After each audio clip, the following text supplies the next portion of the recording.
Good morning, everyone, and welcome to our daily broadcast on Kabbalah for Heretics. With me, your host, Yakov, Leib, HaKohain. It's good to see you, or good to know you're there. Let's get back into the Zohar, Volume 4, where we left off. We were talking yesterday, and the Zohar was talking about the levels of soul. The lowest level that we are born with is nefesh, the animal soul. It's the soul animals have. In the case of the human, though, we lift ourselves up out of nefesh into neshama, which is what we normally associate with the soul, and from there to yechida and so forth. And we can, in fact, lift up the animal soul from nefesh to something very close to from nefesh to something very close to the human soul. So this passage that we're coming to now is if an animal soul commits a trespass. And now it's going to break that open for its meaning. Rabbi Yitzchak said, it has been pointed out that the word nefesh is here used advisedly. Happy are the righteous who have a superior portion in the Holy One, blessed be He, the only portion in the sanctities of the King, because they sanctify themselves with the holiness of their Master. For whoever sanctifies himself, the Holy One, blessed be He, sanctifies him. As it is written, quote, and ye shall sanctify yourselves, and ye shall be holy. I think it's a very important point for us this morning, to everybody listening. If you sanctify yourselves, God sanctifies you. It's almost as if that's a necessary prerequisite to being sanctified by God, that you must first sanctify yourself. You must first, to put it a little more largely, you must first practice holiness. And then doing that, God will make you holy. Just the practice of holiness does not make you holy.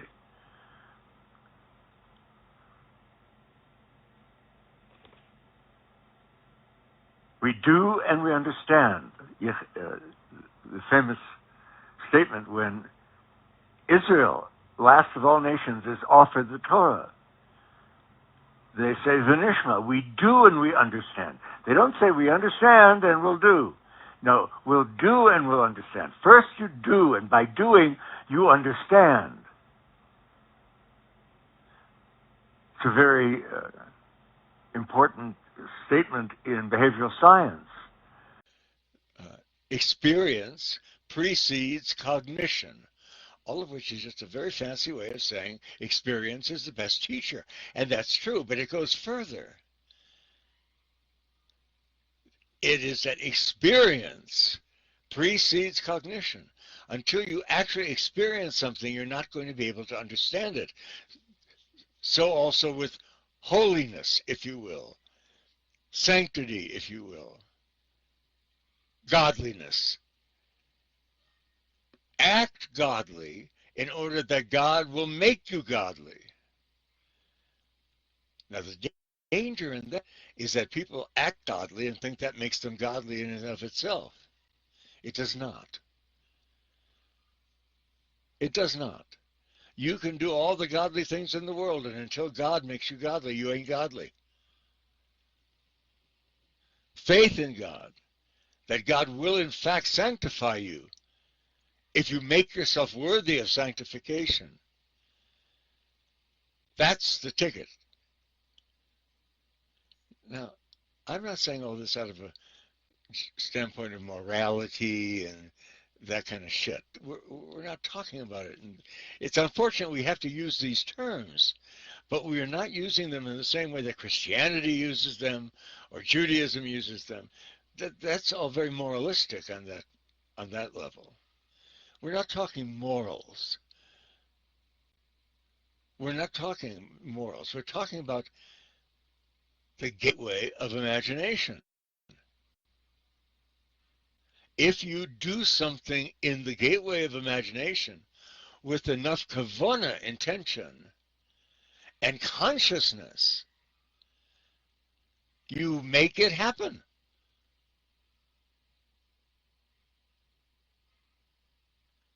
Of course, the New Age people have gotten a hold of that and totally misinterpret and misuse it. They use it in terms of self-improvement. If I can imagine myself to be self-improved, I am self-improved. We're not talking about it in that sense. We're talking about it in terms of God and man, healing God. For example, if I can, in my gate of imagining, heal God, God will be healed. And in doing so, turn around and heal me. We can't do that much. Just a page or two before this, the Zohar, God says in the Zohar, but who shall control me? And he says, you, the tzaddik, shall control me. Do you hear that? Now, the difficulty is to understand, acknowledge, and accept that power we have without getting inflated over it. That's the difficulty. The inflation is almost unconscious, and we have to be super conscious in order to see it when it's happening. I mean, that's extraordinarily inflating to say I have power over God, that God literally grants me power over him. Good Lord, that's potentially inflating. Just thinking it is inflating. But we must be on guard. This is why I constantly stress the importance of work in what we do. The first and most important thing is to work the ego. To fall back on the words of Ramakrishna, to ripen the ego. You remember Ramakrishna says there are two levels of ego, unripe and ripened. Our task is to ripen the ego before anything else. We must ripen the ego. And how do we do that? By studying it in ourselves, by acknowledging it, by watching for it, by busting it when it's working in us.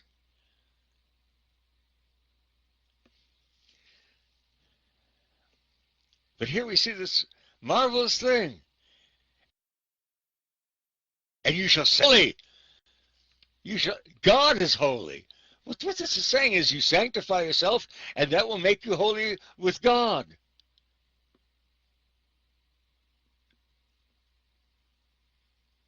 There is this importance of the imitatio Dei, the imitation of God in order to achieve godliness.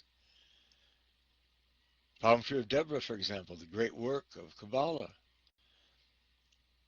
dedicated to the imitation of God. You do and you understand. You don't have to understand to do it. Don't say, well, when I understand it, I'll do it. Just do it first.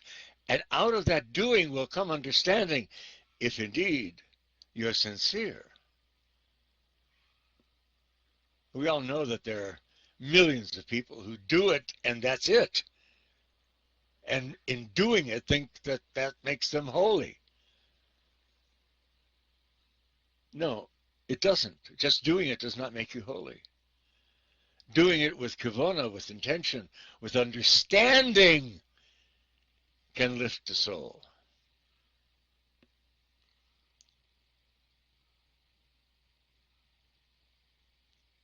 And you shall sanctify yourselves, and you shall be holy.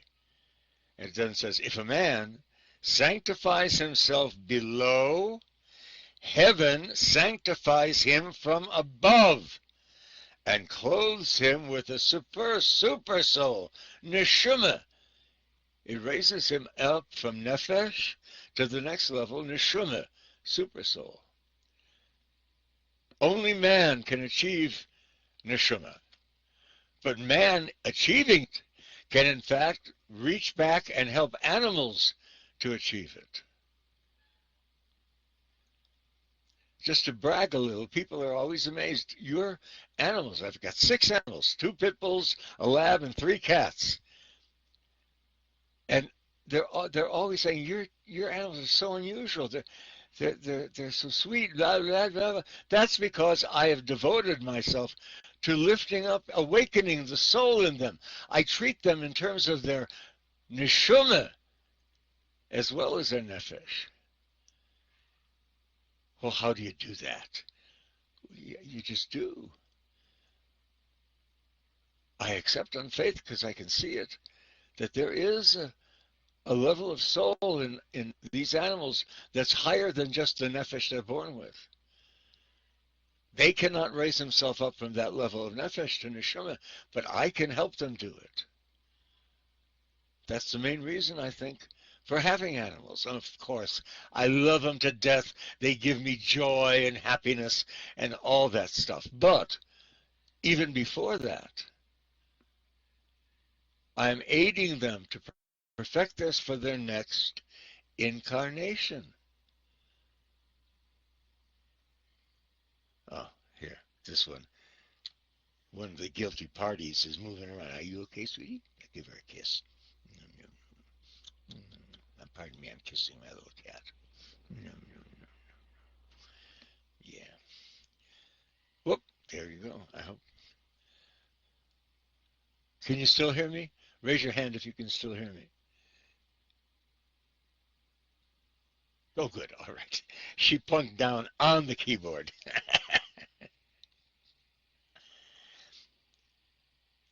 Right as I was talking about the soul, she's telling me something. Do you understand me?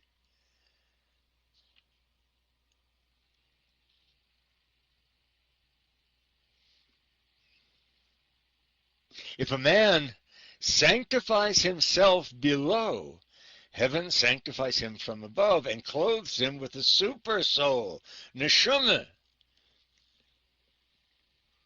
Now that isn't where it ends. The goal is not just to achieve a super soul. It's to then go from that level of soul into the world of healing God and lifting up the souls of the creatures. If you remember Jesus, when he charges the disciples with the Great Commission, he says, go now to all the creatures. He doesn't say all mankind. All the creatures. That's why St. Francis preached to the animals. He was fulfilling the Great Commission to bring the words of God to the animals so that their souls may be awakened.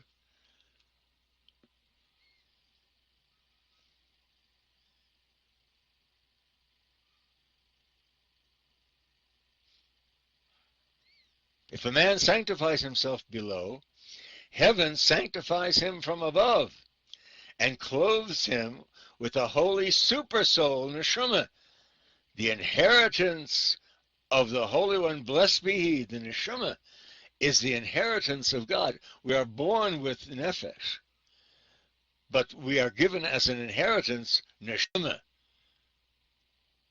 the super soul. The inheritance of the Holy One, blessed be He, and the community of Israel. Again, I need to point out, notice it is the community of Israel. Oh dear, raise your hand again. Take your hand down if you can still hear me. Okay. She's really doing everything she can to, to interfere. Notice it says the community of Israel. Not the Bnei Yisrael, but the Klal Yisrael, the community of Israel. Jew, Gentile, animals, all of them, as one sacred community, not a religion. And until the Jew raises up his soul from nefesh to neshama, and until he then awakens the soul of the animals around him and the souls of the Gentiles around him and brings them into the house of Israel, the house of Israel, the community of Israel, cannot achieve its work, which is the reunification of God. That's all in the Zohar in earlier volumes. That's what we're doing right now. You may think right now I'm passing on information to you. That is not what I'm doing. That is not what you're doing. Each and every one of you out there listening, you're participating in a process that you're probably not really fully aware of at the moment.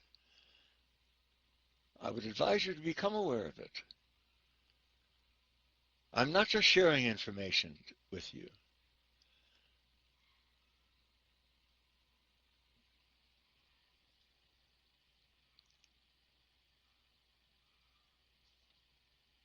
Let the earth bring forth a living soul. Let the earth bring forth a living soul.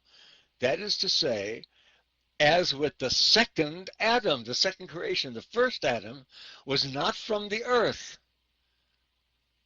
and was not, therefore, a living soul. It was necessary for God to create a second Adam. Just look at Genesis 2. And that second Adam, he created from the soil, from the earth. And that Adam was given a soul, unlike the first Adam. It is necessary for us to remember that and be that.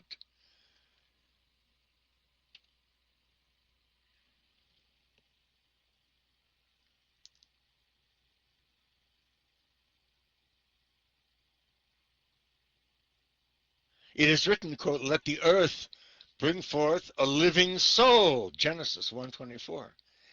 This being the portion from which David inherited and became heir to the kingdom.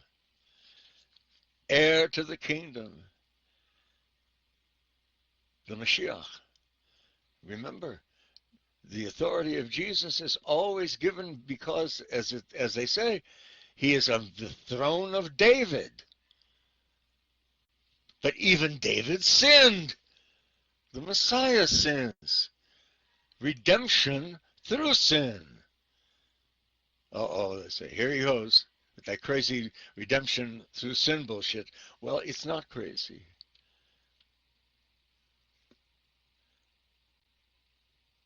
But it's only redemption through sin when you sin for the sole purpose of redeeming the sin. If you're sinning for the sake of getting off and then later say, oh, yeah, I did that to redeem the sin, that ain't going to work. That's not what's being spoken of here.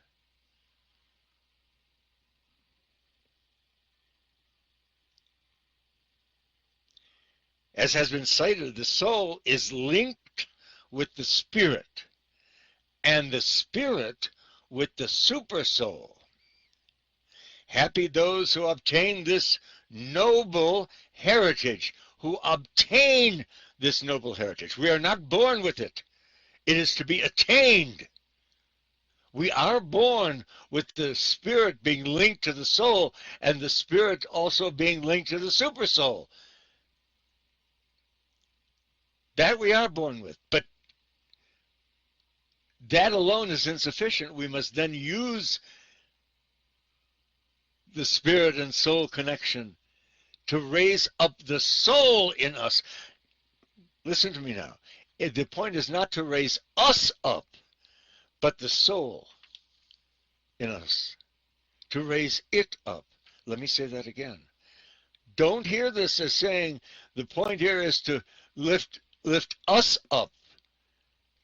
No, it is to lift up the soul, which is not of us. It is not of the body. Remember, Jesus in the Gospel of Thomas says, it is a marvel if the body is created by the soul, but it is a marvel of marvels if the soul were created by the body. I wonder always, he says, that such a great wealth is contained in such a poverty. We're not looking to raise up the body, the personality. No! That's on its way to death the minute it's born. We are to raise up the soul, which has taken residence in us at our moment of birth. Oh, I think that's a pile of shit. Well, if you do, then don't listen. I mean, you're free to think that if you want. That's fine. Just, I don't think it's worth your time, wasting your time coming to listen to these broadcasts if you feel that way.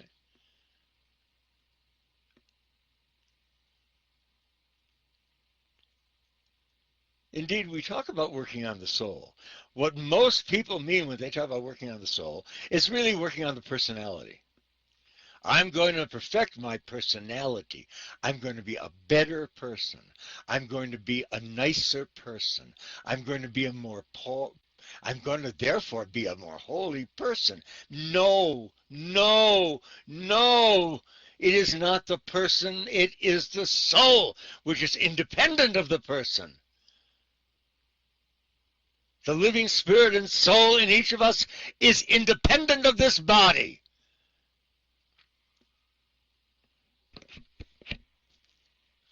The body is given to us in order to raise up the soul. That's very much a point in Hinduism. The body has its purpose. And that purpose is to do what is necessary physically to raise up the spirit and soul in us metaphysically.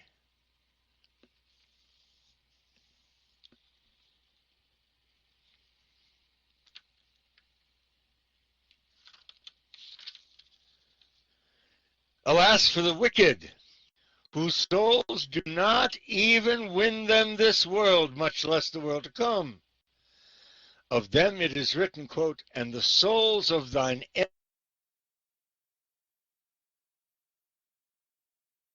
enemies is from, unquote. For they wander about the world without finding a place to which to attach themselves. They are drawn into the left-hand side of impurity. And a herald proclaims of them, quote, when a soul commits a trespass, it defiles the sanctuary of God, for it cannot enter into sanctity. Unquote. It may be asked, why is a goat brought as an offering in this case, seeing that Rabbi Shimon has said that a goat is an evil species, as its name indicates? Etz, Hebrew word for goat is etz, and etz also means impudent. However, Rabbi Shimon answered that there is a reason, and we'll get into that reason tomorrow morning. Right now, we'll stop here.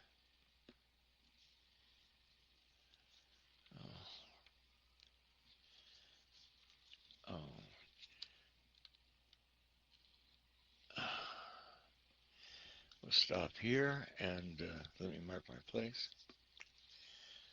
I'm constantly misplacing my bookmark. Hang on. Oh dear. Let me end this broadcast in the way I've ended all of our broadcasts, and we'll continue ending them for the next year, and that is by reciting the Kaddish, the prayer for the dead, in memory of the soul of our beloved departed friend, Leonard Cohen. Yiskadal v'yiskadal shmei rabo. Boma divro Heretics v'yamlich malchusei v'chayachon v'yomechon v'chayed chol beis Yisrael bagalo v'zman kol yivim amen. Yehei shmei rabo mevrach le'olam u'me'omaya. Yisbarach v'yistavach v'yispa'al v'yisomam v'yisnasei v'yisadar v'yisalei v'yisalal shmei d'chutshal b'richlu. Le'olam mincha b'richasa v'shirasa teshachasa v'nechamasa. Tamiran bomo v'yimu amen. Yehei shlomo rabba min shemaya. V'chayinu aleinu v'yal kol Yisrael v'imru amen. Osei shalom v'imnamo v'hu ya'asei shalom. Aleinu v'al kol Yisrael v'imru amen. Go in peace. Our broadcast is ended. Shalom.